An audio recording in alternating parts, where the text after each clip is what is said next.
नहीं थी।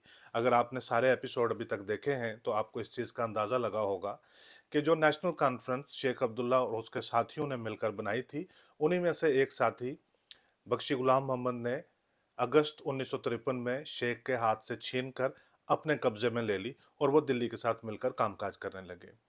अब 1964 में एग्जैक्टली गुलाम मोहम्मद सादिक ने बख्शी के साथ वही किया जो बख्शी ने शेख के साथ किया था। सादिक ने बख्शी के हाथ से नेशनल कॉन्फ्रेंस छीनी और अपने कब्जा में ले ली, प्राइम मिनिस्टर बन गए। और 65 में नेशनल कॉन्फ्रेंस पूरी को ही उन्होंने कन्वर्ट कर दिया, मर्ज कर दिया उन्होंने कांग्रेस में।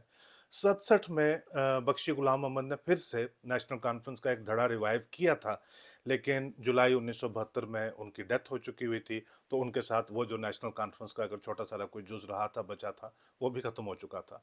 अब 1972 के इंतखाबात में सिनारियो कुछ इस तरह से बन रहा था कि कांग्रेस होगी एक तरफ और दूसरी तरफ अगर इलेक्शन होगा, अगर कॉम्पिटिटिव इलेक्शन होगा तो प्लेबिसाइड फ्रंट होगा। ये बहुत सारे डॉक्यूमेंट्स में ऑफिशियली जो बड़े डिग्निटरीज हैं गवर्नमेंट ऑफ इंडिया में, जो लोग उस वक्त थे और जो यहाँ पे थे, फॉर एग्जांपल जो चीफ मिनिस्टर थे सैयद मीर कासिम, उन्होंने इन राइटिंग इसको बहुत सारी जगह एडमिट किया है कि अगर इलेक्शन होता प्लेबिसाइड फ्रंट और कांग्रेस के दरमियान तो प्लेबिसाइड फ्रंट कश्मीर वादी की ज़्यादातर सीटें जीत लेते। एक तो ये मामला था।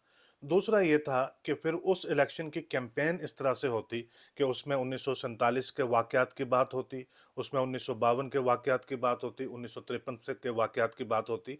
तो जो रिकॉन्सिलिएशन का प्रोसेस कश्मीर और मरकज़ के दरमियान चल रहा था, वो सारा दरम भरम हो जाता।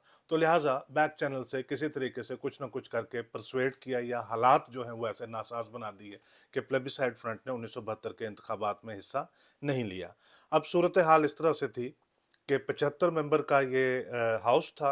75 में से शायद 58 लोग जो हैं वो कांग्रेस के थे, 5 लोग जमात इस्लामी के थे और 3 लोग जनसंघ के थे और बाकी कुछ लोग इंडिपेंडेंट थे। ये डायनामिक था, ये कॉम्पोजिशन थी।